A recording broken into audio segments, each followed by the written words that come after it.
E para analisar os temas do dia, é meu convidado Pedro Costa Félix. Pedro, muito bom dia. Começando pela notícia que é talvez a notícia que mais tem marcado os mercados, nomeadamente esta semana, este processo ao Barclays. Estamos mais uma vez atentos a um dos principais bancos mundiais, neste caso um caso britânico. Parece-lhe que de alguma forma, ou de toda a forma, este processo mais um vem pôr em causa, mais uma vez, o sistema financeiro mundial? Sim e não. Ou seja, o que se passou é muito grave, certo? É indesculpável e não deveria ter acontecido. A razão por que nós, respondendo à segunda parte da sua pergunta, a razão por que nós estamos constantemente a assistir a, entre aspas, casos ou a pôr em causa o sistema financeiro mundial é porque este é vital para o modo de vida e para a economia mundial. Okay? Por isso é que todos os dias parece que há um caso novo no sistema financeiro e parece que vai acontecer, que está a acontecer mais uma desgraça e que eles são todos uma cambada de ladrões, passando aqui o facilitismo nas palavras, mas é isto que passa na cabeça de muita gente. O que, na minha opinião, independentemente dos erros e, no caso concreto do Barclays, erros gravíssimos, aliás, que têm como consequência A admissão do chairman e do CEO, que foi anunciado esta manhã, não deveria acontecer, mas isso não quer dizer que o sistema financeiro ou o sistema bancário esteja em causa. Seja o mal da fita. Okay? A responsabilidade aqui fica... Não se pode responsabilizar as instituições, responsabilizam-se os seus líderes? O facto de ser líder e de ser chairman, ou presidente, ou diretor, ou o que você quiser chamar, não é apenas um cargo pomposo, ou um nome pomposo para se pôr no cartão de visita. Assume-se responsabilidades e essas responsabilidades têm que ser, lá está, as pessoas têm que ser chamadas à responsabilidade pelos cargos que ocupam. Um bocadinho à semelhança do que não acontece aqui em Portugal, principalmente a outros níveis que não os empresariais, em que há uma falta de responsabilização. O que está a acontecer, ainda bem, no Reino Unido, vem provar exatamente isso, que há consequências quando as coisas não correm bem. Ou seja, dentro do Barclays deveria ter havido mecanismos, sejam eles quais foram, pudessem detectar estas pudessem detectar irregularidades antecipadamente. Não aconteceu. Então, houve uma investigação, houve uma consequência, mas houve-a. Agora vamos ver o que é que vai acontecer nos outros, uma dezena ou 2 dezenas de bancos que estavam envolvidos no mesmo tipo de operações. A probabilidade de acontecer alguma coisa semelhante a isso é grande. Agora, se vai ter as mesmas consequências, não sei. Uma coisa é certa, o Sr. Bob Diamond sofreu as consequências. Mas cria algum tipo de desconfiança em relação ao setor financeiro europeu, neste caso? A verdade é que depois da falência do Lehman, em 2008, as pessoas começaram a olhar para os bancos de forma diferente. Eu acho que essa é a perspectiva. E começaram a olhar para os bancos de forma diferente por 2 razões. Porque, inicialmente não entendiam o que era o banco. E acho que continuam sem entender, mas tinham um total desconhecimento do que era o sistema bancário. Estou a falar da população em geral. O que era o sistema bancário. Recorda-se com certeza que toda a gente achava que era indiferente onde é que punha o dinheiro as suas poupanças. Se punha no banco A, B, C ou D. E estavam-se, entre aspas, até se vangloriavam que conseguiam uma taxa bastante atrativa que tinha sido na capacidade de negociação deles próprios, ignorando por completo as diferenças de risco e as diferenças dos próprios modelos de negócio. Ou seja, isto espelha o quê? Espelha que havia um desconhecimento total da atividade bancária, do setor bancário. Hoje, pós-Lehman, pós todos os casos que em Portugal aconteceram também, temos, eu acho que, uma cultura maior sobre a preponderância, sobre a importância, sobre as atividades do setor bancário. No entanto, continuo a achar que está a ser levado para o lado errado, ou seja, focar constantemente nas coisas que são más do sistema bancário, acho que é exagerar, é empolar em demasia coisas que acontecem em todos os setores. É por isso que temos os reguladores, quando funciona. E era precisamente ao nível dos reguladores que eu queria perguntar, Pedro, faz sentido aquilo que os líderes europeus disseram ou defenderam na última cimeira, a criação de um supervisor, um super regulador que pudesse de alguma forma estar sobre ou incidir sobre todos os bancos da moeda única? Eu, com tanto super, só me lembrava agora da gasolina super, que é tudo muito bom. Mas não sei, agora falando um bocadinho a sério. E eu acho que essa medida é uma medida que, acreditando nós, do qual eu acredito, na continuação da zona euro e na continuação da União Europeia, é uma medida que é necessária e é uma medida que vai no caminho tentar existir uma maior integração fiscal e política, em última análise, dentro da zona euro. É preciso, acima de tudo, mais rigor. Sim, rigor eu acho que é a palavra correta aqui para aplicar. É preciso rigor. E pegando na supervisão, o que é que a supervisão poderá permitir? Poderá permitir que exista uma harmonização nas regras a serem implantadas em todos os Estados-membros. Acaba por facilitar, de alguma forma, essa harmonização, depois facilita também a parte da vigilância, entre aspas. Facilita, pode facilitar ou não, lá está. A questão quando nós temos uma coisa super é que a páginas tantas pode ficar grande demais para ter alguma responsabilização. Mas acreditando que, nos quais, só aqui uma parte, nos quais os europeus são pródigos em arranjar estruturas complexas para, de certa forma, amenizar os efeitos ou disfarçar as competências. Eu, como sou otimista por natureza, quero acreditar que isto, a existência, a criação de uma agência supranacional, ou um super regulador, é benéfico. Benéfico porque irá trazer uma harmonização, uma homogeneização de processos e, como tal, irá permitir que exista uma linha de reporte que permite identificar quando coisas não estão a correr bem, à semelhança do que, por exemplo, se passou no Barclays. Ainda assim uma super instituição. Dois países diferentes, notem, ou dois blocos diferentes, um anglo-saxónico e outro europeu continental, e com políticas e com visões diferentes, mas quero acreditar que veremos num caminho de um modelo anglo-saxónico. Se tivermos por base, Pedro, que cada regulador nacional fez bem o seu papel e que mesmo assim, para um grupo mais restrito de bancos, cada banco de cada país, e mesmo assim foram encontradas falhas, já depois destas terem ocorrido, parece-lhe que, de alguma forma, um super regulador e estamos a falar na zona euro de milhares de bancos, pode ser suficiente? Ou seja, um super regulador, mesmo com vários poderes, com poderes reforçados, tem capacidade para supervisionar milhares de bancos? O superregulador, no meu entender, não é esse. O objetivo do superregulador não é ir regular o banco A, B, C ou D na região específica daquele país na Europa. Para isso tem o regulador local.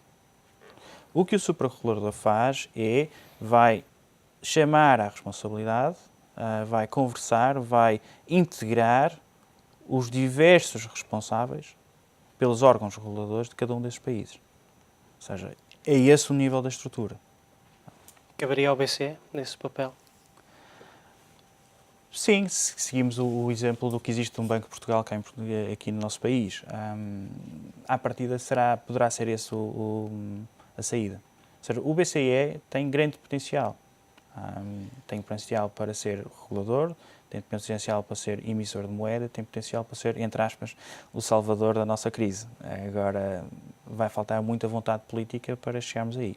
Passando do papel do BCE para outro dos temas que foi falado e abordado nesta Cimeira Europeia, o mecanismo tão falado e o tão almejado mecanismo europeu de estabilidade financeira, vai ter, na sua visão, capacidade para resolver os problemas desta crise europeia?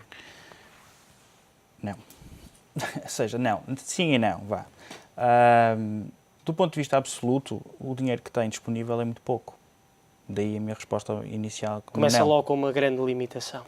Exatamente. E esse é o que me leva a pôr um bocadinho em causa a capacidade de execução deste plano. Ou seja, os choques, as bazucas, são chamadas bazucas porque são coisas potentes, que surpreendem pelo impacto que têm e pela surpresa que causam. Foi o caso do TARP em 2008, foi o caso de Quantitative Easing nos Estados Unidos e no Reino Unido, inclusive. Dentro da zona euro, como tudo demorou tanto tempo, quando surgiu, é chamada festa surpresa, que o surpreendido organizou a festa. Quer dizer, não traz impacto nenhum. E ainda por cima, quando os montantes envolvidos são bastante mais pequenos daqueles que seriam necessários para resolver o problema. Ainda assim, temos países que podem, de alguma forma, limitar esta nova funcionalidade. A Finlândia e a Holanda prometem opor-se à compra, nomeadamente à compra de títulos de dívida no mercado secundário por parte do mecanismo. Pode limitar essa função que se esperava. O grande objetivo era que pudesse intervir no mercado secundário para aliviar os juros sobre os países que estão a ser mais visados? Pode, claro. Porque eles têm direito a dar a sua opinião e têm direito a comentar e a agir da forma que acharem melhor. No entanto, há de convir que a Finlândia tem uma dimensão semelhante a um Portugal ou uma Grécia. Então, eu acho que, não menosprezando os pequenos, eu acho que o que a Finlândia está a fazer é tentar ganhar algum tempo de antena. Esta é a sensação que me dá. Já o fez quando foi para Portugal, quando foi para assinar o Pacto de Troicas. Tem sempre que dar a sua opinião. É válida, agora tem que ser uma opinião construtiva. Chegar apenas e dizer que não e tal, vamos pensar, vamos ver se demos o nosso acordo. Sinceramente, isso, da primeira vez as pessoas até prestam atenção. À terceira vez, já começa a ser um pouquinho displicente. Quer dizer, lá vêm eles outra vez dizer que vão se pôr em bicos de pés e não vão aceitar. Para quê? Só estão a criar problemas, em vez de ajudarem na solução. No caso da Holanda é ligeiramente diferente e a postura com que anunciaram isso é também substancialmente diferente. Disseram que, naturalmente, quando chegar a questão, quando chegar ao Parlamento holandês, vão discutir e vão se pronunciar sobre isso, de acordo com as instituições holandesas. O que me parece bem. Não afirmaram imediatamente dizer que vamos pensar duas vezes se realmente vamos permitir isso ou não. Mas acabam por ser, mesmo tratando-se de países mais pequenos e com menor expressão, no caso da Finlândia, acabam por ser divergências, depois já de tantas divergências, depois de tantos poucos avanços e muitos recuos, acabam por não fazer sentido. Parece-lhe que esta união monetária faz sentido e uma união monetária que se prevê continua a crescer, ou seja, com a entrada de novos países, faz sentido falar numa união monetária que não é unida? Sim, e acho que o direito à opinião diferentes é o que, lá está, aqui voltando um bocadinho atrás, eu sou democrata, como tal, gosto de que as minhas opiniões sejam partilhadas e da mesma forma que partilho opiniões ou discuto opiniões com as quais não concordo e tento chegar a um consenso.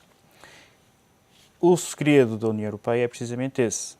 Agora, tem que ser uma coisa que tem que ser feita de uma forma mais célere, porque senão incorremos o risco de estarmos aqui sempre a voltar atrás e a rever. E a sofrer as consequências dos mercados também. Precisamente, porque a questão dos mercados, toda a gente depois vem e foca nas questões dos mercados. Os mercados, quer dizer, são um conjunto de pessoas, instituições, mas que são constituídos por pessoas. Tal como qualquer pessoa tem receios, tem objeções, quer dizer, gosta de saber o que é que está a acontecer, melhor, gosta de saber com o que é que pode contar. Quais é que são as regras do jogo. E hoje vivemos num ambiente em que as regras do jogo não são conhecidas e estão constantemente a serem alteradas. E esse é o grande problema. E por isso é que o bicho-papão dos mercados está sempre em cima de países que, entre aspas, são tão bem comportados, mas que passado 2 ou 3 meses reparamos que as coisas não estão tão bem como à partida parecia. Olhando para a realidade portuguesa que víamos há alguns minutos na reportagem, Portugal acaba por não sofrer nenhuma alteração, pelo menos que seja conhecida nesta cimeira. Olhando para um dado que foi conhecido ontem, que poderá ser interessante e que queria a perspectiva do Pedro, que é o facto do IGCP ter anunciado para este trimestre a emissão de cerca de 3.700, ou no máximo 3.750 milhões de euros em bilhetes do Tesouro. Parece-lhe que poderá haver algum problema, algum tipo de limitação a esta emissão? Pode haver todo o tipo de problemas. Agora, eu acho que é uma boa decisão, é uma decisão de testar os mercados, é uma decisão de ver realmente se o plano que está a ser implementado pelo governo português está a ter ressonância no estrangeiro ou não, no investidor internacional ou não. E por isso eu louvo essa medida. Agora, se vai ser colocado na totalidade, acho que hoje ninguém sabe isso. Pelo contacto que o Pedro tem a nível internacional, e pegando na deixa do programa português, está a ser bem visto, fora de portas. É curioso que está sim senhora. Eu tenho viajado bastante mais ultimamente pela parte da América Latina, e a sensibilidade que as pessoas têm para a reação económica, ou seja, dos indicadores económicos por parte de Portugal, quando comparado, infelizmente, pela negativa com a Grécia, é abissal. As pessoas percebem que o governo e os portugueses, mais importante que tudo, os portugueses estão a fazer um verdadeiro esforço para dar a volta ao texto e avançar com a sua vida. Apesar das grandes dificuldades que estão a ser vividas hoje aqui em Portugal, essas dificuldades que estão a ser vividas hoje em Portugal são um bom sinal. São um bom sinal porque era aquilo que nós, dentro dos mercados financeiros, esperávamos acontecer há 12, 18 meses atrás. Por isso é sinal que as medidas estão a funcionar. Agora temos aqui o buzidos da questão, é como é que nós passamos da reestruturação, ou seja, do choque para ou seja, do choque, neste caso, da contenção para um choque de crescimento. E essa é a grande dificuldade. Do ponto de vista dos investidores internacionais, já estão a achar que agora, nesta fase, começa a ser uma excelente altura para começar a investir na Europa e para começarem a investir, em particular, em Portugal. Pedro, muito obrigado por esta análise. Pedro Costa Félix, partner da Capital Strategies, com uma análise completa ao dia e aos temas que fazem mexer os mercados.